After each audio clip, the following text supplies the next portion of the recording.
Okay, so welcome to Movie Corner, where I talk about the latest movies that I have seen. I've got a list right here of a bunch. The first on the list was Abigail. So Abigail was kind of cheesy. It's about a group that's hired to abduct a little girl for ransom, and then they find out she's actually a vampire. And then they find out that they are holding this little girl because they're being set up in order to become food for her. And there's this major crime boss who never gets caught, who is actually her father, and they try and defeat him. Obviously, almost all of them end up dead. And the real cheesy part is at the end with the father-daughter moment.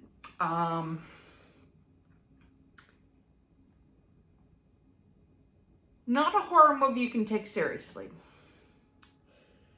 The next one I have that I've seen is The Ministry of Ungentlemanly Warfare.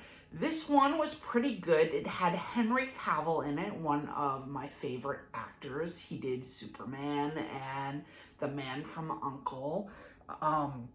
The Ministry of Ungentlemanly Warfare is based on a true story about a turning point in the Second World War where a group of ragtag men were recruited to do something that would be considered obviously ungentlemanly, and it wasn't proper warfare according to the people who set rules about war.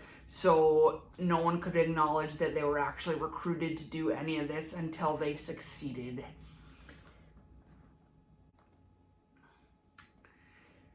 So I saw Sasquatch Sunset, and Sasquatch Sunset was a really neat, unique premise for a movie. It was without any dialogue.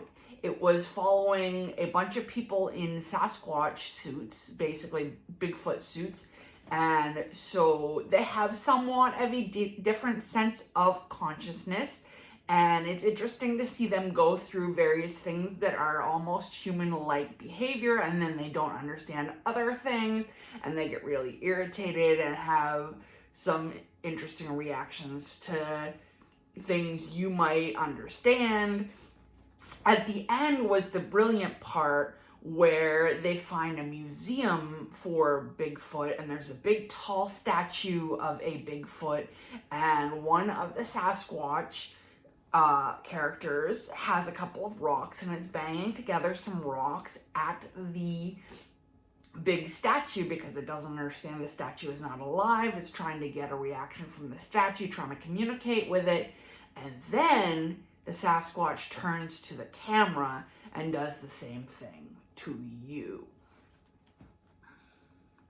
Challengers. Now, Challengers was very misogynistic and kind of, it seemed like it had toxic masculinity in it. It was about two male tennis players who go after a female tennis player, romantically speaking, I don't mean they go after her. She obviously wanted their advances, and there's the interplay of the different romances between the three characters in the love triangle, and I'll save the ending if you want to go see it so you can figure out what happens, but I didn't really like the movie. It had Zendaya in it, and Zendaya, to me, seems like a child actor still. She looks like a child.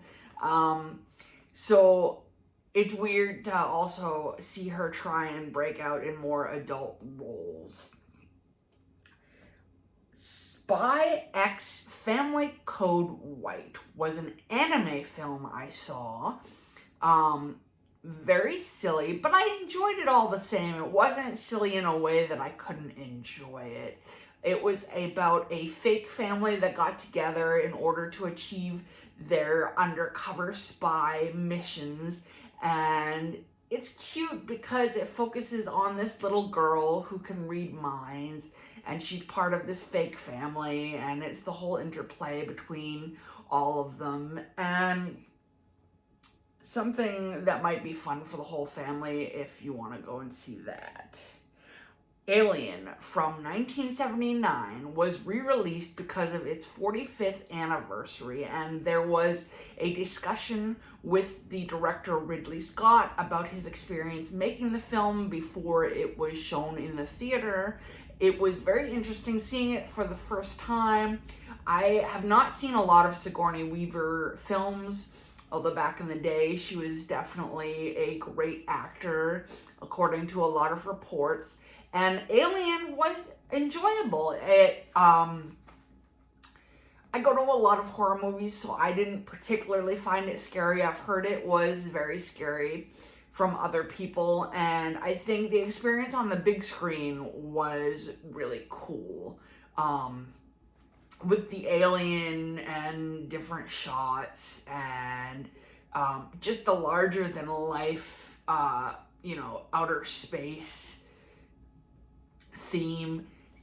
It was interesting, and it was cool it was kind of like time traveling seeing it for the first time in a theater, being like, oh well, 45 years ago this is what things were like.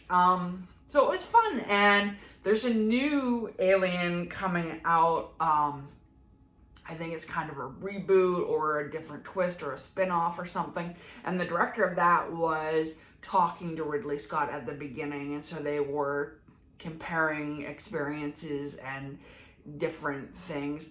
I studied film, so I studied TV broadcasting and by extension film, and so I love movies and I love hearing about what it was like to make them. So that was very enjoyable to me. The Fall Guy. The Fall Guy definitely was cheesy. They kind of lied to you a little bit in the trailer. I don't want to exactly delineate how, because that might change your experience if you decide to go see it in the theater or when it comes out. I think they lied on purpose so that there would be some sort of twist when you saw it in the theater, that not everything would be completely predictable. It has Ryan Gosling, the neighborhood cutie type, and so it's got some fun stuff. It's got some explosions. It's got some interesting surprises.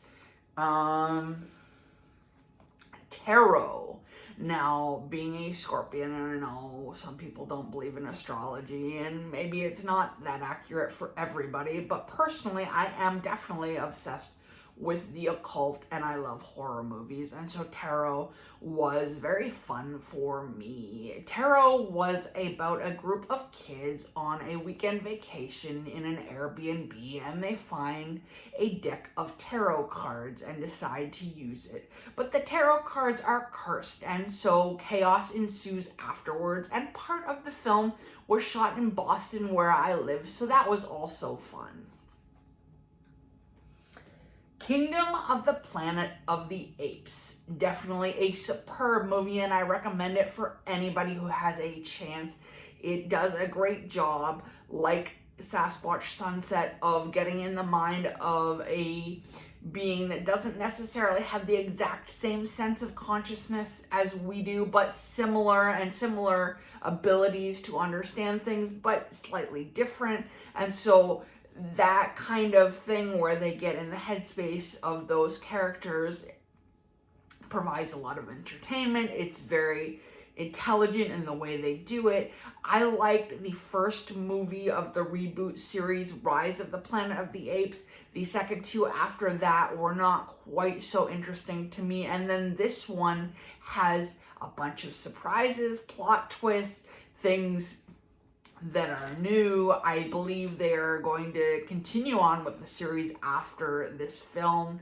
It's left on kind of a cliffhanger. I saw The TV Glow. Now, this has received a lot of great reviews, but I wasn't so impressed. I thought it was kind of weird. I found it hard to follow at points, and I only really kind of knew what was going on at the end, and I'm not quite certain I understood. So for all its revolutionary uniqueness in the plot and what everybody was praising. I just didn't see the appeal. And the last one that I went to go see recently in the theater was Pool Man. This one got terrible reviews. It was Chris Pine's directorial debut, and people hated it.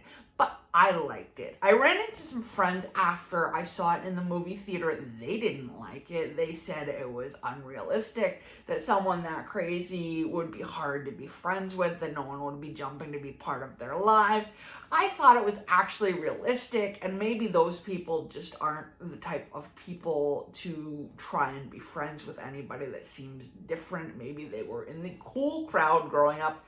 I don't know. They're more acquaintances than friends anyways.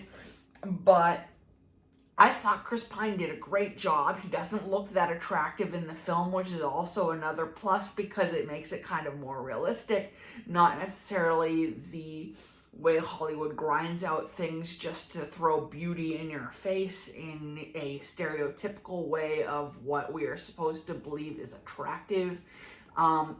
It had real characters, it had real dialogue, it had interesting moments. Of course, happy ending at the end, sort of.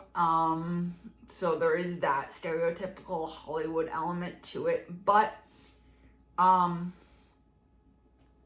for me, I enjoyed it a lot, and I think you might too, unless you're a very intolerant person who doesn't like people who are different.